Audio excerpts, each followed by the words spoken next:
콩팥 혈액투석을 하는 말기 신부전 환자가 혈관 접근로를 사용할 수 없게 되면 혈액투석 자체를 할 수가 없기 때문에 평소 혈관 접근로 관리가 매우 중요하다.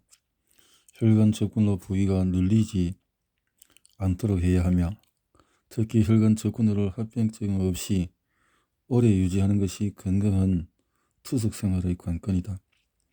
하지만 반복적으로 바늘을 찔러서 투석을 하고 피를 뽑아내고 넣기도 하고, 바늘을 뽑아낸 다음에는 치료를 해야 하므로 합병증이나 문제점이 필연적으로 동반된다.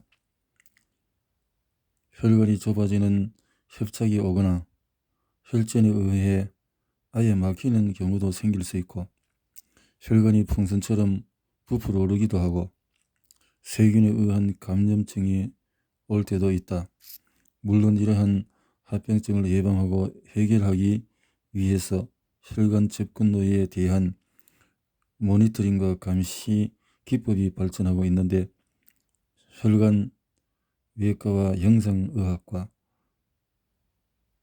이렇게 협력 진료를 통해서 다양한 치료법도 계속 도입되고 있어서 혈관 접근로의 수명이 연장되는 추세이다.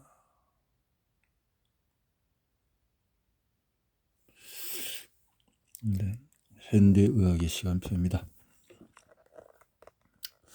콩팥 이식 환자의 예방접종은 콩팥 이식 환자의 예방접종은 일반인과 차이가 있다. 예방접종 백신은 약독화 생백신과 불활성 백신의 두 가지로 나뉜다. 보통 생백신과 사백신으로 더 많이 불린다. 면역 억제제를 복용하는 장기 이식 환자 같은 경우는 혈액투석 준비 작업은 동맥 수술에서 더운 여름 긴 팔을 입는 이유? 혈액투석자 팔을 보면 혈관이 울퉁불퉁하게 튀어나와 있다. 혈액투석의 혈관 접근로인 동정맥로이다. 혈액투석은 동정맥로를 이용하여 혈액을 깨끗하게 해주는 치료 방법이다. 몸 안의 피를 몸 밖으로 빼내서 투석기로 보내서 노폐물과 불필요한 수분을 제거하고 깨끗해진 피를 다시 몸속으로 넣어준다. 인공신장실에서 혈액투석 치료를 받는 말기 신부전 환자들을 대하다 보면은 무더운 여름날에 더 긴 팔을 입고 있거나 토시를 끼거나 심지어 가벼운 겉옷을 입고 다니시는 분들을 쉽게 볼 수 있다. 아무래도 혈액투석을 위해서 커지고 두꺼워진 혈관을 보이지 않게 가리려는 이유도 있겠지만, 보통은 혈액투석에서 가장 중요한 혈관을 보호하기 위한 방책이기도 하다. 이런 혈관 접근로 없이는 혈액투석 자체가 불가능하기에 투석 환자에게는 생명줄이라고 해도 과언이 아니다. 혈액투석 환자의 팔을 보면은 혈관이 울퉁불퉁하게 튀어나와 있다.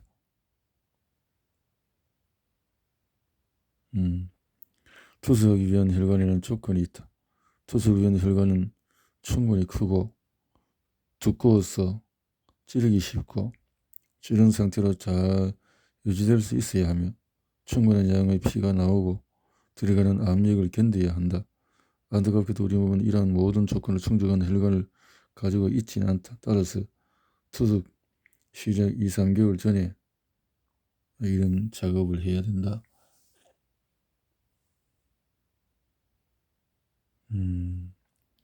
정맥류 저게 두껍다 이 말이지. 나오고 들어가고 나오고 들어가고.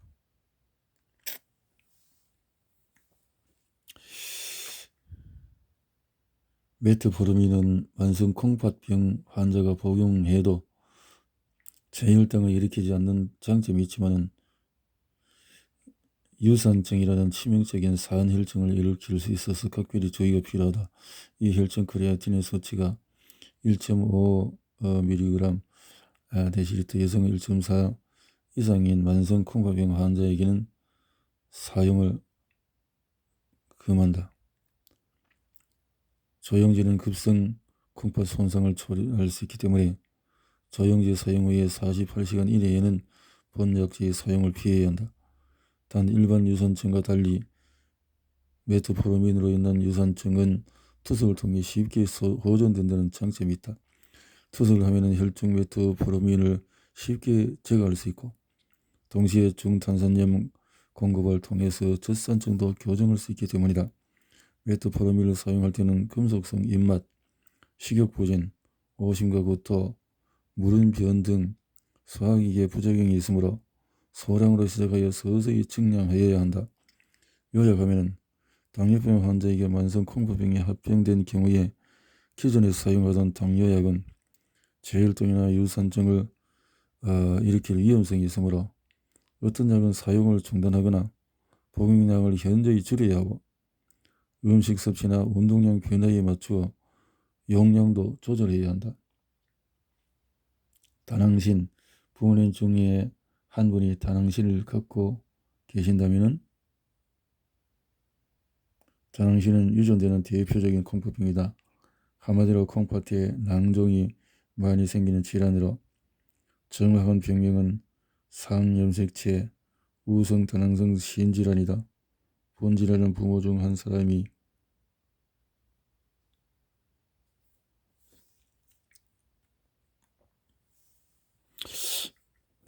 말기 콩팥병, 말기 신부전으로 투석을 시작할 시점이 되면 주치 그리고 도와줄 수 있는 보호자와 잘 상의하여 복막 투석을 할지 혈액 투석을 할지 결정해야 한다.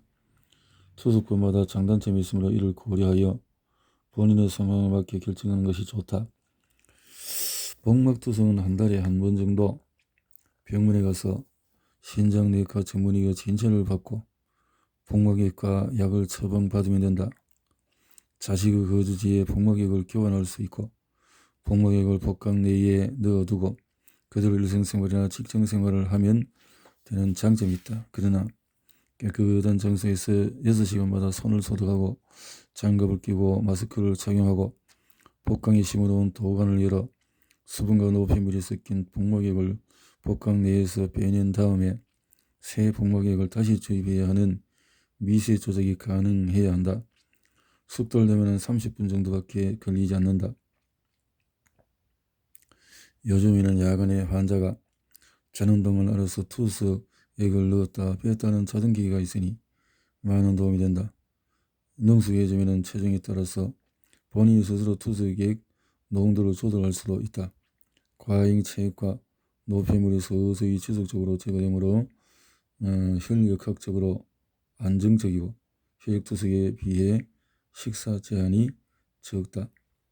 단점은 복부의 복막투석을 위한 부드러운 도관을 삽입하는 수술을 받아야 하고 매일 도관이 삽입된 부위를 소독해야 하며 도관을 잘못하면 복막염이 생겨서 입원해야 한다. 욕조에 들어가서 하는 목욕은 할 수가 없고 깨끗한 물로 샤워만 가능하다.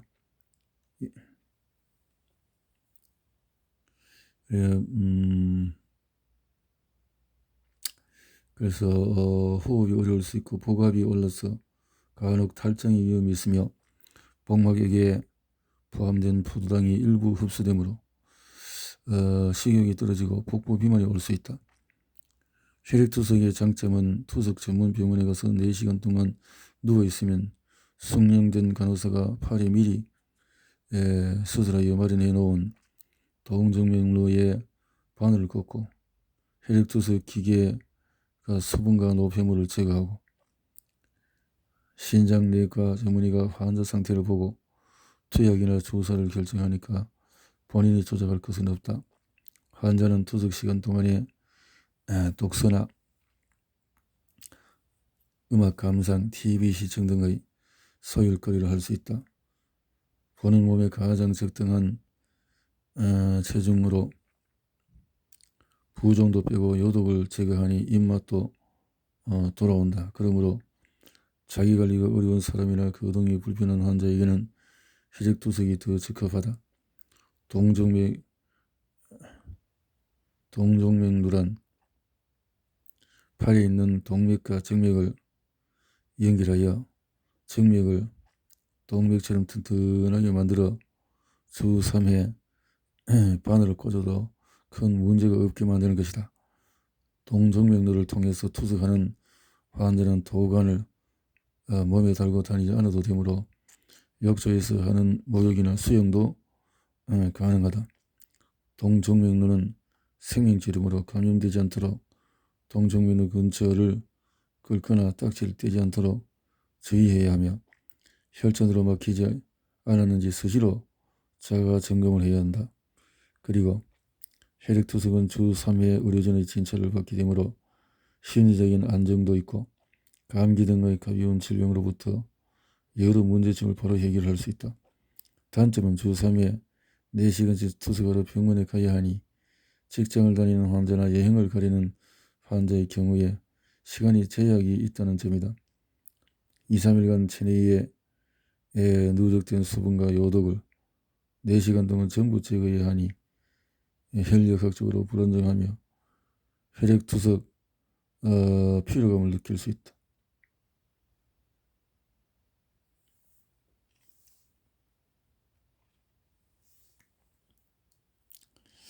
다낭신이 있는 경우에는 복막투석을 할 수가 없다.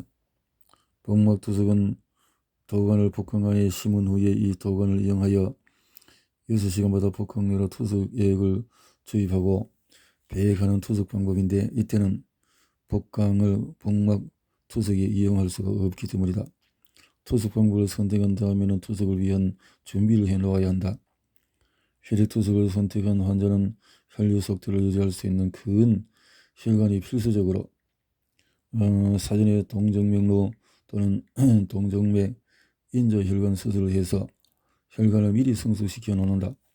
자기 혈관을 이용할 경우에 혈관 숙성에 최소 6주에서 3개월 정도의 시간이 필요하고 인조혈관의 경우에는 3에서 6주 정도 필요하다.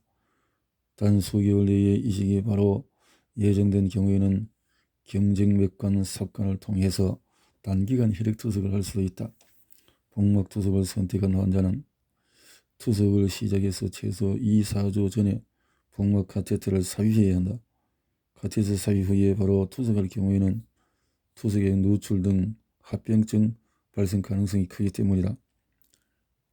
혈액투석을 선택하였건 복막투석을 선택하였건 투석을 하다가 다른 투석법으로 바꿀 수도 있다. 혈액투석을 하던 중에서 뇌출혈이나 심장질환이 발생하여 혈액투석을 계속하기 어려운 경우에는 복막투석으로 바꿀 수 있다. 마찬가지로 복막투석을 하다가 난치성 복막염이 발생하거나 복강 내에 유착이 심하거나 호흡곤란이 심하거나 허리 통증이 심하여 복강 내 투석액 주입이 어려운 경우에는 혈액투석으로 전환할 수가 있다. 혈액투석과 복막투석의 장단점.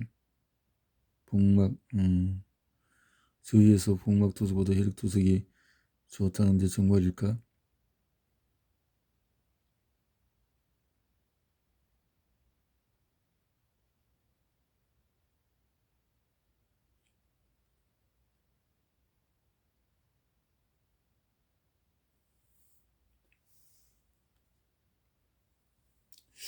혈액투석과 복막투석, 투석을 해야 한다면 어떤 투석이 좋을까? 결정. 만성 콩팥병의 마지막 단계인 말기 심부전 단계에 이르면 투석이나 콩팥 이식을 해야 한다. 가장 먼저 부딪히는 문제가 투석과 이식 중에서 무엇을 할지 선택하는 것이다. 적절한 콩팥 제공자가 있다면 투석하지 않고 선택적으로 이식을 하는 것이 가장 좋다. 그렇지만 대부분은 그 시점에 콩팥 제공자가 없거나 구하지 못해서 우선 투석을 시행해야 한다. 투석을 해야 한다면 혈액투석과 복막투석 중에서 무엇을 할 것인지 정해야 한다.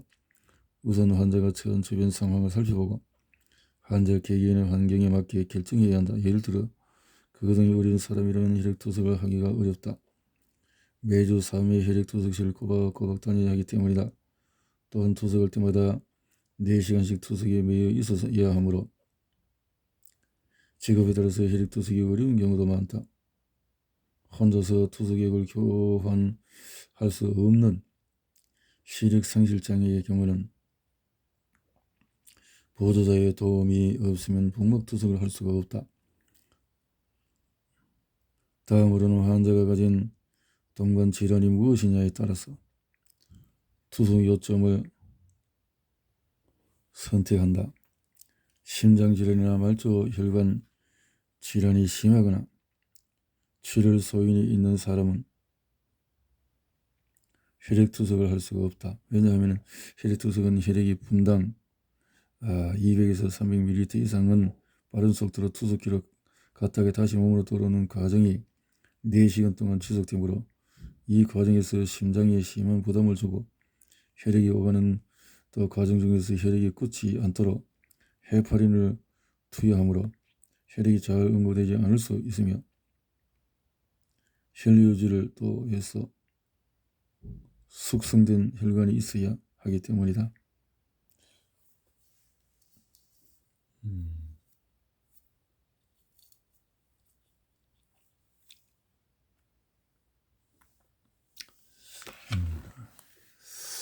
성별에 따른 콩팥 기능의 차이는 남녀 간의 콩팥 기능의 차이가 있다. 콩팥 기능의 지표로서 가장 많이 측정하는 것이 혈전 크레아틴인 수치다. 크레아틴은 혈전 노폐물의 하나로 근육에서 생성되어서 콩팥으로 배설된다. 콩팥 기능이 저하되면 소변 배설이 감소하여 혈전 크레아틴의 수치가 올라간다. 그러므로 측정한 혈전 크레아틴의 수치가 높으면 콩팥 기능이 저하된 것으로 판단한다. 예를 들어서 혈전 크레아틴의 정상치가 1mg 데시리터라고 했을 때 환자의 혈전 크레아틴의 수치가 2mg 데시리터면 환자의 콩팥 기능이 2분의 1로 떨어져 있고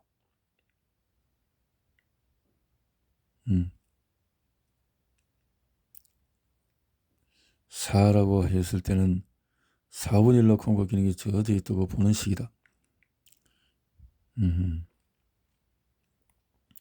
혈전 크레아틴의 정상치는 성별에 따라서 다르다.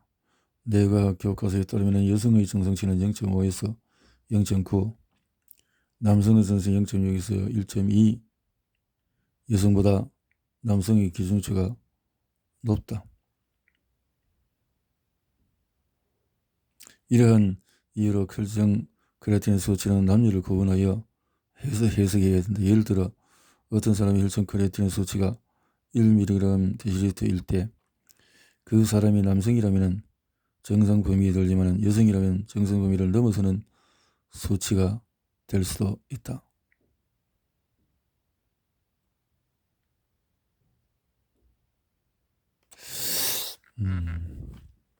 그렇군요.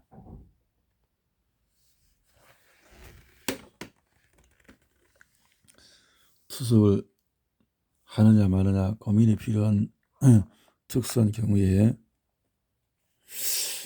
요양병원 인공심장실에 84세의 할아버지가 보호자와 함께 투석 상담을 위해서 내원하셨다.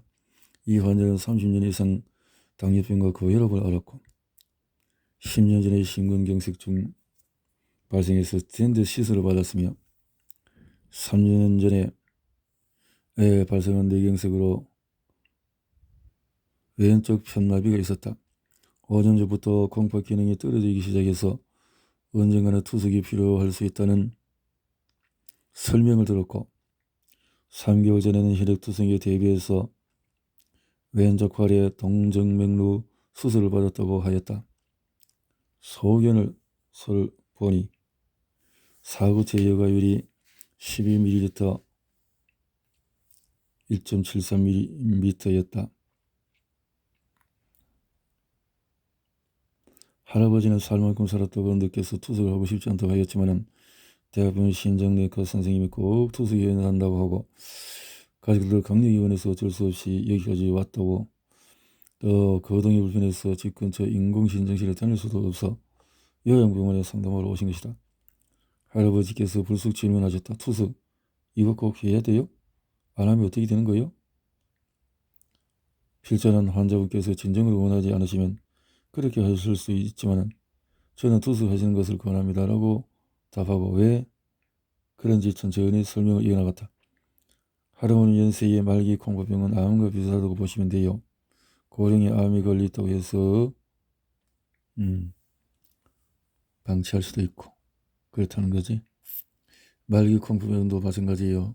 단순히 나이가 많다고 투석 포기하는 게 아니다. 동반 질환이 너무 심각해서 힘겨운 투석 생활이 예상되거나 임종을 앞둔 경우에는 아예 투석을 시작하지 않는 선택을 하실 수도 있습니다. 상황에 맞춰 결정하시면 돼요. 할아버님은 치매도 없어지고 혈당과 혈압 조절도 잘 되고 영양 상태도 좋아서 투석을 포기할 이유도 없다고 생각합니다. 하지만 할아버님께서 소신대로 혈액투석을 하지 않기로 했다고 해서 당장 큰일 나지는 않습니다. 물론 식이요법을 잘 하시고 한 달에 한 번씩 조혈, 호르몬 주사도 맞고 혈액 검사도 하면서 약도 잘 챙겨 드시면 투석하지 않고도 꽤 오래 사실 수 있어요. 하지만 투석을 시작하면 생존기간 연장은 물론이고 식사도 더 편하게 할 수 있고 여러가지 삶의 질도 좋아질 수 있습니다. 여생을 병원과 투석에 의존하지 않고 가족과 함께 집에서 보내기로 결정하신다면 그것도 가능한 선택이라고 생각해요. 참고로 요양병원 인공신장실에서는 이런 환자들을 자주 뵙는다. 본인의 투병 의지가 있고 면회 온 가족들을 만나며 기뻐하는 분들을 보면 숙연해진다. 반면에 가슴이 답답해지는 순간도 있다.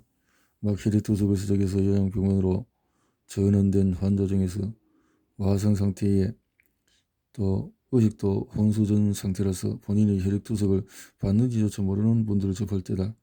그런 분들은 심장질환, 각종 당뇨병성 합병증, 역창 등 동반 질환도 심각하고 병원 내 감염에도 치약에서 한두 달을 못 넘기고 돌아가시는 경우가 많다. 따라서 연명치료로서의 혈액투석은 신중하게 선택해야 한다.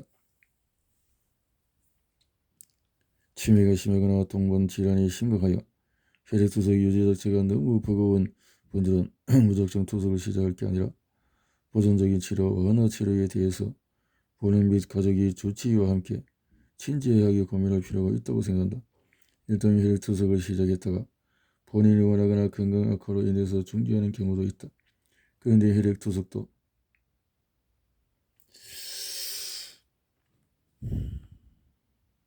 한 번 시작하면 계속해야 한다던데. 필자는 주말이면 더우나 추우나 한 손에는 고양이 사료를 담은 배액을 다른 한 손에는 물을 담은 주전자를 들고 아파트를 나선다. 아파트에 같이 사는 길고양 여의 밥을 챙겨주기 위해서다. 이 일을 시작한 지 벌써 20년이 되었다. 길고양이의 밥을 챙겨주는 일은 한 번 시작하면 계속해야 한다는 글을 어디선가 읽고서는 이 일을 계속하고 있다. 밥을 주다가 중단하면 여기에 익숙해진 길고양이들이 버티지 못한다고 한다. 언젠가 넘어져서 무릎을 다쳤을 때도 그러지 않았다. 당뇨병 환자 중에는 인슐린을 꼭 맞아야 하는 환자가 있다. 이들 중에 일부는 인슐린은 한번 맞기 시작하면 죽을 때까지 계속 맞아야 한다면서 인슐린 맞기를 한사코 거부하는 경우가 있다. 옳지 않은 생각이다. 환자 대부분이 해당되는 제2형 당뇨병은 인슐린과 관련해서 인슐린 분비 기능을 가지고 있는 환자이므로 당뇨약으로 인슐린 분비를 촉진할 수 있고 인슐린 민감도도 개선할 수 있다. 그러므로 당 조절 상태에 따라서 인슐린을 맞다가도 충분히 경구약으로 바꿀 수 있다. 단 제1형 당뇨병 환자는 인슐린 생산 능력이 거의 없는 상태이고 앞으로도 그 상태가 유지될 것이므로 평생 인슐린 치료가 필요한 것이 맞다. 그런데 이때도 평생 인슐린 치료를 해야 하는 이유는 인슐린을 맞기 시작했기 때문은 아니고 원래 병 자체가 인슐린이 없는 병이기 때문이다.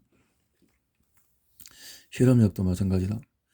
혈압약은 한번 먹기 시작하면 평생 복용해야 한다고 생각하는 사람이 많다. 그러나 혈압약을 복용하여 혈압이 안정적으로 유지되는 경우 저염식을 하고 적절한 운동을 하는 등 생활습관을 개선하고 체중을 줄이는 노력을 병행하면 혈압약 용량을 줄이거나 중단할 수도 있다. 단 중단 후에는 혈압이 바로 상승할 수 있고 얼마간의 시간이 지난 뒤에 상승할 수도 있는데 혈압 상승 여부를 잘 관찰하여 적절히 대처하여야 한다.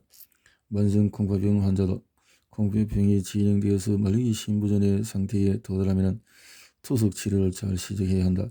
투석 치료를 시작해야 하는 시점에서도 투석 치료는 한 번 시작하면 죽을 때까지 계속해야 한다면서 투석을 안 할 수 없는지 사정하거나 투석은 절대로 안 하겠다고 고집을 피우는 분들도 종종 있다. 말기 신부전 상태는 식이요법이나 약물요법으로 더는 버틸 수가 없기 때문에 투석해야 하는 것이지 투석을 한 번 시작했기 때문에 계속해야 하는 것은 아니다.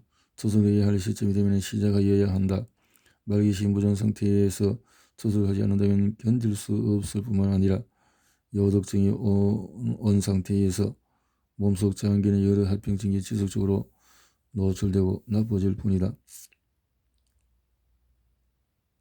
당뇨병 환자의 인슐린 치료, 고혈압 환자의 혈압약 복용, 말기 신부전 환자의 투석 치료를 예를 들어서 질병 치료에 있어서 한 번 시작이기 때문에 평생 치료를 지속해야 하는 경우는 없다는 점과 그 이유를 설명드린다. 모든 환자분이 의료진의 권유를 잘 받아들여서 적절한 시점에 적절한 치료를 받음으로써 건강하고 행복한 삶을 누렸으면 한다.